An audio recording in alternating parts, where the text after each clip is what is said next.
Hello tout le monde, j'espère que vous allez bien. Je vous retrouve aujourd'hui dans une nouvelle vidéo et aujourd'hui on va parler organisation universitaire. Donc rapidement je vous donne mon parcours scolaire. J'ai fait tout mon parcours scolaire à la fac, dont une année à distance avec le CNED. J'ai fait 2 années, donc ma L1 et ma L2 en sociologie, ma L3 en distanciel avec le CNED en sciences de l'éducation, et ensuite j'ai poursuivi avec un M1 et un M2 Master MEF pour devenir professeur des écoles.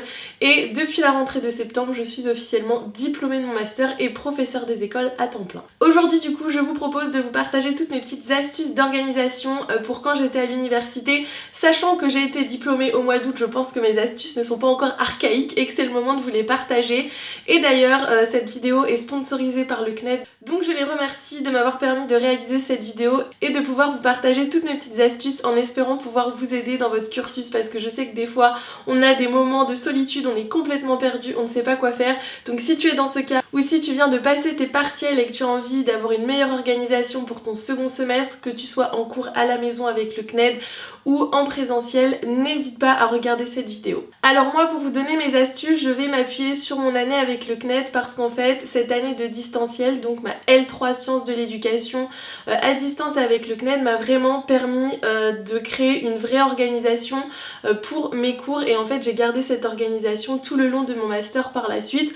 Donc je vais vous donner tous mes petits conseils qui fonctionnaient à l'époque pour moi quand j'étais à la maison, mais qui ont également fonctionné lors de mes 2 années de master. Donc c'est des conseils peut-être un petit peu plus adaptés à ceux qui font les cours à la maison, mais je sais qu'en ce moment, avec la période actuelle, des fois vous êtes en distanciel, des fois vous êtes en présentiel, donc ça pourra forcément vous servir.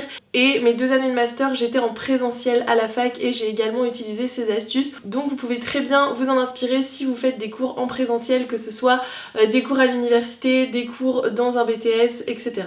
Donc mon premier conseil est de bien organiser ses cours dès le départ. Moi j'avais cette idée de me dire je vais commencer à organiser mes cours un mois avant les partiels. C'est une grosse erreur, il faut être organisé dès le début. Pour être organisée à la fac, depuis ma L3, j'utilise un iPad. Vous pouvez très bien utiliser des feuilles, un ordinateur. Là encore une fois, c'est vous qui êtes à l'aise avec le support que vous préférez. Mais moi j'ai utilisé tout le long de mes dernières années d'études un iPad. Ici c'est un iPad Air, mais j'avais un autre iPad avant et j'ai pu tout transférer sur cet iPad-ci. Et j'utilise essentiellement l'application Notability. Donc c'est une application payante. Je sais qu'il y a certains étudiants qui utilisent aussi l'application GoodNote, mais je ne pourrais pas vous en parler parce que c'est une application que je n'ai jamais testée. Donc pour ma part j'utilise Notability, et c'est pour ça que je me suis un petit peu décalée sur le côté pour pouvoir vous afficher mon écran d'iPad tout au long de la vidéo, pour vous montrer concrètement comment j'étais organisée et pas juste vous donner des conseils, vraiment vous montrer du concret. Donc la première chose à faire quand on démarre un nouveau semestre, d'ailleurs vous êtes sûrement en train de démarrer votre semestre 2 si vous regardez la vidéo au moment où elle a été publiée, mais c'est de se faire un plan de cours. Donc ce qu'il faut faire, c'est vous faire un document où vous notez toutes les matières que vous allez avoir pendant le semestre. Donc par exemple, moi je vais prendre la matière didactique du français, donc je vous l'affiche juste ici, et en fait vous allez aller récupérer votre plan de cours. Donc moi ce sont mes cours de L3, mais bien sûr ça s'adapte à tous les cours, et donc notez le nom de votre matière, et ensuite en fait en utilisant le sommaire de vos cours, vous allez récupérer tout le nom de tous les chapitres. Alors pourquoi faire ça? Déjà ça va vous donner une vision globale de tout ce que vous avez à travailler pendant le semestre, mais aussi arriver au moment des partiels pour réviser, ça va être beaucoup plus simple parce que vous allez tout de suite avoir une vue d'ensemble de tout ce que vous avez à réviser chapitre par chapitre. Donc l'avantage du CNED, c'est qu'au début de chaque semestre, il vous envoie tous vos cours d'un coup. Donc c'est très simple, en fait vous avez juste à prendre matière par matière le sommaire et noter vraiment vos chapitres. Si vous êtes à l'université, vous pouvez très bien les noter au fur et à mesure que vos professeurs vous font vos cours, ou alors si vous avez des professeurs qui vous distribuent des plans de cours, ça peut être intéressant de reprendre ces informations sur ces documents là. Mais vraiment, même si vous le faites au fur et à mesure du semestre, faites-vous une fiche avec toutes vos matières et tous vos chapitres. Je vous jure qu'une fois arrivé au début de vos révisions pour vos partiels, ça sera beaucoup plus facile de checker ce que vous avez révisé ou non, et surtout c'est un petit côté motivant de pouvoir barrer chapitre par chapitre une fois qu'on a révisé ces matières. Mon second conseil, il s'applique plus aux personnes qui sont en cours à la maison, par exemple avec le CNED, ou si vous faites vos études en distanciel, c'est de vous faire un emploi du temps. C'est très important de dès le départ vous fixer un emploi du temps pour éviter de vous lever à 11 h, de ne pas savoir quoi faire, donc de perdre 30 minutes à chercher ce que vous pourriez apprendre, ce que vous pourriez lire, ce que vous pourriez réviser et vous rendre compte qu'en fait vous avez un travail étudiant et qu'il est déjà 15 h et que c'est l'heure de partir au travail. Donc moi je vous conseille fortement dès le départ de vous fixer des plages horaires de cours. Je vous ai fait un Reels sur Instagram que je vous mets juste ici où je vous montre une idée d'organisation d'une journée type. Donc vous pouvez faire un emploi du temps à la journée ou un emploi du temps à la semaine, mais c'est important de vous fixer des plages d'horaires où vous allez vraiment vous concentrer et travailler et de définir aussi quelle matière vous allez travailler, qu'est-ce que vous allez concrètement faire pour ne pas vous retrouver 30 minutes à chercher dans vos cours qu'est-ce qu'on pourrait faire, qu'est-ce que j'ai envie de lire aujourd'hui, qu'est-ce que j'ai envie de réviser. C'est du temps de perdu, autant préparer à l'avance tout ce que vous allez faire dans la semaine et mentalement aussi ça va être plus motivant parce qu'une fois que vous aurez fait les tâches que vous avez indiquées, vous aurez l'impression d'avancer et de ne pas avoir perdu du temps à rien faire. Donc pour ma part, j'ai toujours été étudiante salariée, donc l'année la plus simple organisée a été celle que j'ai suivie à distance avec le CNED. À part mes horaires de travail, tout le reste était vraiment modulable comme je le souhaitais. Donc moi, je préférais travailler le matin parce que c'est le matin que j'étais le plus motivée et au moins je me disais une fois que c'est fait, je suis tranquille pour le reste de ma journée. Mais là encore une fois, c'est à vous de voir quand on arrive à l'approche des partiels. Si on n'a encore rien fait, vous allez devoir carburer pendant 2 semaines, votre charge mentale elle va être énorme. Alors que si vous aviez bloqué des petits moments dans votre semaine en plus de vos cours pour travailler, que ce soit à la BU, que ce soit chez vous tranquillement le soir ou quelques petites plages le week-end, vous auriez eu le temps de vous accorder des moments de pause et vous n'auriez pas été dans ce rush horrible qu'on connaît tous juste avant les partiels. Alors ensuite, mon troisième conseil, une fois qu'on a son plan de cours, qu'on a fait son emploi du temps, ça va être de commencer à travailler. Il y a un moment, il faut s'y mettre. Et moi, je vous conseille de varier les matières et les supports avec lesquels vous allez travailler. Moi, je travaillais avec mon iPad, donc je n'ai jamais imprimé mes cours quand par exemple j'étais au CNED, parce que moi, je travaille uniquement sur l'iPad. J'ai une mémoire qui fonctionne plutôt bien avec cette façon de travailler. Mais là, encore une fois, c'est quelque chose de très personnel. Mais dans tous les cas, je vous conseille de ne pas toujours travailler la même chose, la même matière des heures à la suite. D'un moment ça ne rentrera plus et vous n'aurez surtout pas envie de vous y remettre le lendemain parce que vous aurez eu une journée horrible avec du bourrage de crâne à gogo et là ça sera compliqué de s'y remettre. Donc pour éviter de tomber dans cet engrenage où vraiment ça devient quelque chose de fastidieux, de compliqué et qu'on n'ait pas envie, je vous conseille de varier les matières déjà dans votre semaine. Moi je travaillais quand j'étais avec le CNED par exemple 3 à 4 matières par jour. J'essayais en fait de me fabriquer un emploi du temps un petit peu comme celui qu'on pourrait avoir quand on est à la fac. Donc à la fac vous n'avez pas toute la journée les mêmes cours, donc moi j'essayais de faire ça. Et surtout si je me faisais des petites sessions de révision le soir, j'essayais de varier beaucoup les matières en faisant par exemple des petits quiz, en lisant des livres, en faisant des fiches, mais vraiment en faisant des choses qui étaient complètement différentes les unes des autres pour ne pas me retrouver avec une charge mentale trop grande et ne pas en avoir marre au bout d'une heure. C'est important pour que ce soit agréable de varier du coup les supports d'apprentissage. Et donc maintenant on va rentrer dans le vif du sujet, c'est comment apprendre ses cours, comment être prêt pour les partiels, comment ne pas tout faire à la dernière minute.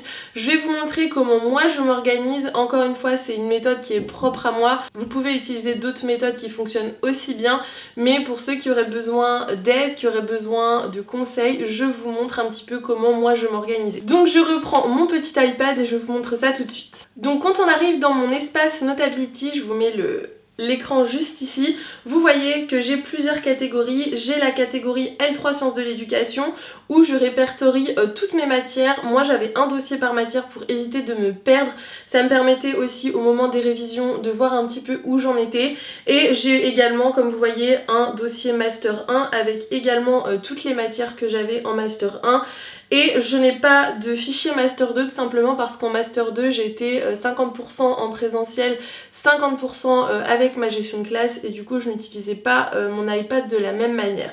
Mais pour vous expliquer un petit peu comment je fonctionne, je vais m'appuyer sur ma L3 sciences de l'éducation. Vu que c'est ma licence avec le CNED, j'ai tous mes cours qui sont en version dématérialisée et ça va me permettre de vous expliquer un petit peu comment je fonctionnais. Donc on va prendre par exemple la première matière qui était la psychologie de l'éducation. Donc à chaque fois j'ai plusieurs documents qui s'affichent sur le côté. Donc j'ai tout simplement mon cours en premier, donc le cours vraiment brut comme je l'ai reçu. L'avantage du CNED pour le coup c'est que j'ai reçu tous mes cours en version PDF. Du coup coup c'était beaucoup plus pratique pour commencer à travailler.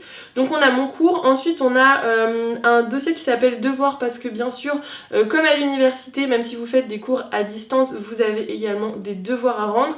Et ensuite on a le dernier document qui est ma fiche. Donc ça on y reviendra juste après. Je vais vous montrer un petit peu au niveau du cours comment moi je travaillais pour réussir à dégrossir tout mon cours. Donc là comme vous voyez on est sur la page 11, on va revenir au début.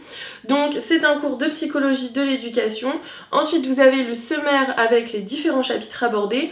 Et donc là vous voyez il y a quand même, c'est quand même un cours qui est dense. Je crois qu'en tout il y avait plus d'une centaine de pages.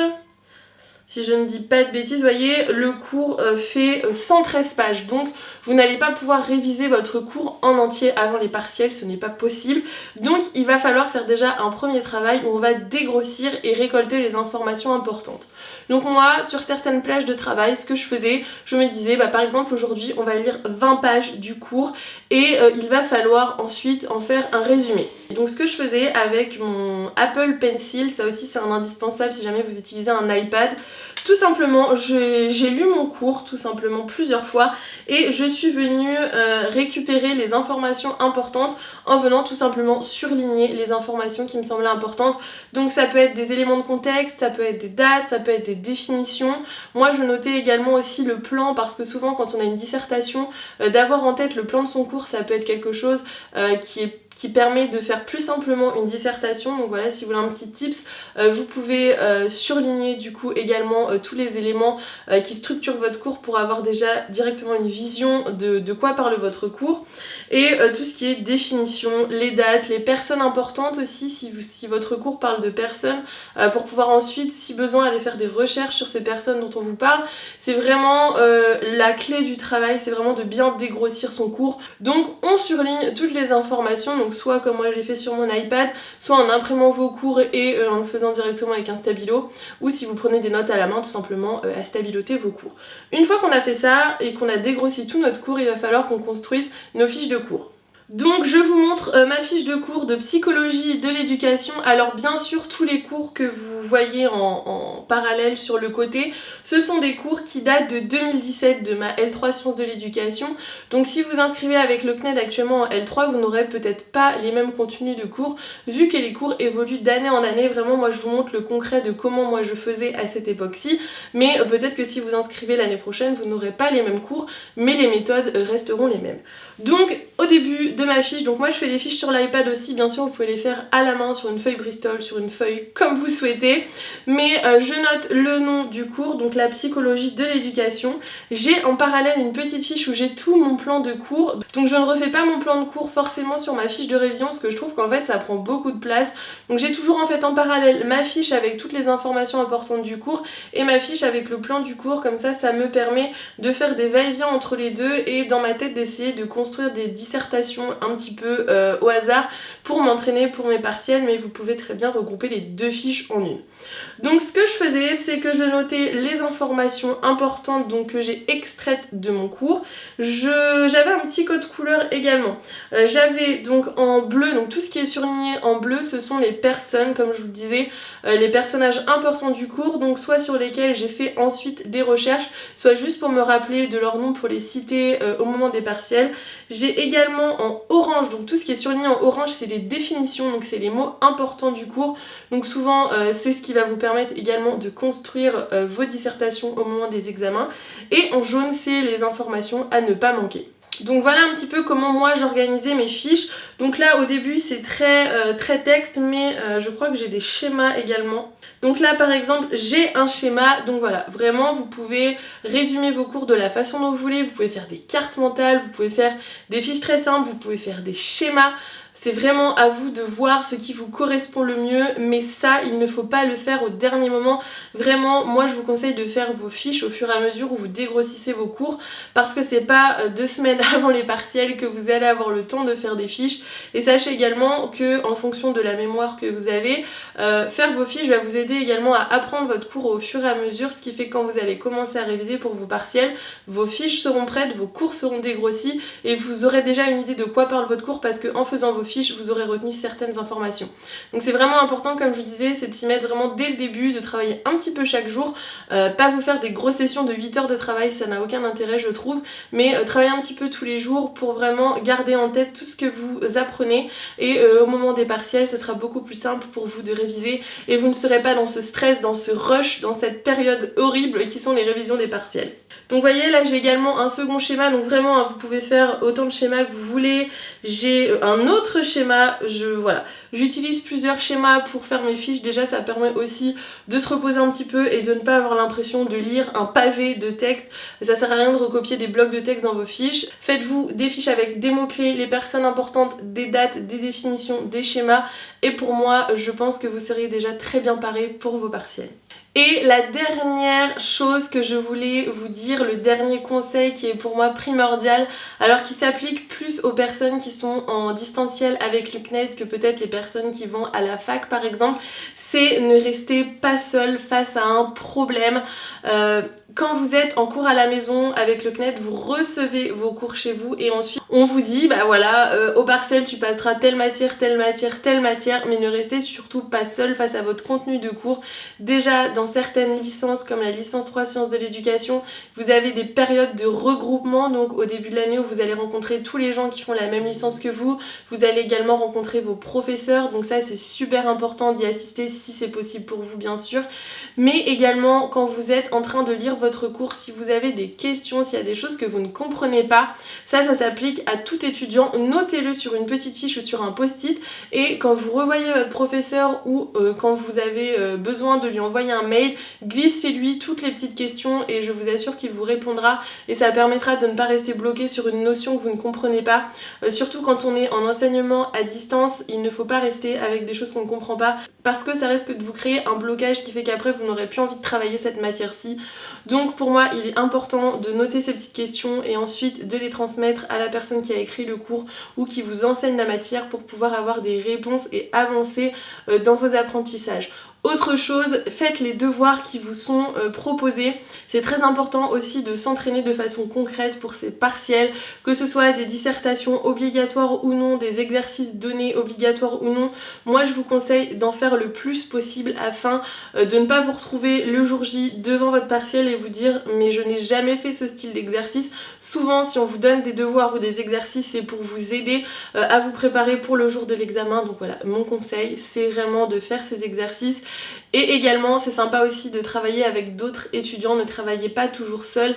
Alors si vous êtes en distanciel avec par exemple un organisme comme le CNED, vous pouvez vous créer des petits groupes. Moi je sais que j'avais rencontré des personnes lors des regroupements en début d'année de ma L3 sciences de l'éducation et on a gardé contact et on avait des petits groupes de travail où on se bloquait certaines heures pour travailler ensemble. Ça motive si vous êtes étudiant d'aller travailler à la BU avec des amis, ça motive également et ça permet aussi de poser vos questions à d'autres personnes qui auront peut-être des réponses à vous apporter. Donc on en vient à la fin de cette vidéo, je tenais quand même à vous parler un petit peu du CNED parce que comme vous le voyez je me suis vachement appuyée sur mes supports de cours du CNED car pour moi ça a un peu été une année révélatrice au niveau des techniques de travail, des méthodes de travail. C'est un petit peu paradoxal parce que c'est une année où on est hyper autonome mais en fait ça m'a forcée à vraiment devenir indépendante face à ma façon de travailler et à comprendre aussi comment je fonctionne au niveau de mes méthodes d'apprentissage. Donc pourquoi moi j'avais fait le choix du CNED? Tout simplement parce que étant étudiante salariée, donc j'avais un travail à côté et ayant des problèmes de santé, c'est la solution qui s'est offerte à moi quand je me suis renseignée. Donc moi j'ai fait ma L3 sciences de l'éducation avec le CNED en partenariat avec l'université de Rouen. Cette licence est aussi disponible avec l'université de Lyon si jamais ça vous intéresse. Mais c'est vraiment une année universitaire comme les autres, c'est juste que vous êtes à distance pour vos cours. Il faut savoir que tous les cours qui vous sont dispensés avec le CNED sont écrits par des professeurs de fac. Professeurs que vous rencontrez dans le cadre de cette licence en début d'année, donc vous pouvez mettre un visage également sur la personne qui écrit vos cours. Moi je trouve ça hyper important de voir qu'il y a vraiment des vraies personnes derrière ces cours-ci. Et l'avantage du CNED c'est que comme c'est une institution qui est reconnue, vous avez un diplôme à la fin qui a la même valeur que quelqu'un qui aurait passé le même diplôme que vous en présentiel à la fac. Donc que vous soyez en reconversion professionnelle, que vous ayez un travail, que vous ayez des problèmes, de soucis de santé, une situation familiale qui fait que vous ne pouvez pas aller à la fac ou que vous n'avez tout simplement pas envie d'aller à la fac, sachez que le CNED propose cette licence mais aussi également d'autres diplômes, d'autres formations. Je vous mets toutes les informations dans la barre d'infos si jamais vous voulez en savoir plus sur le CNED, mais ça peut être un bon moyen de continuer ses études ou de reprendre ses études sans devoir vous déplacer, en ayant votre rythme de travail, en restant chez vous. Donc voilà, moi je vous conseille à 200% cette formation. Moi c'est vraiment été quelque chose de révélateur dans mon parcours, et quand je suis retournée à la fac après, mes méthodes de travail étaient vraiment meilleures. J'espère du coup que cette vidéo vous aura plu et que tous mes petits conseils pourront vous servir et que vous attaquerez vos partiels en étant serein cette année. Si cette vidéo vous a plu, n'hésitez pas à la liker, à vous abonner si c'est le genre de contenu que vous aimez, et on se retrouve très vite dans une nouvelle vidéo. Bye bye!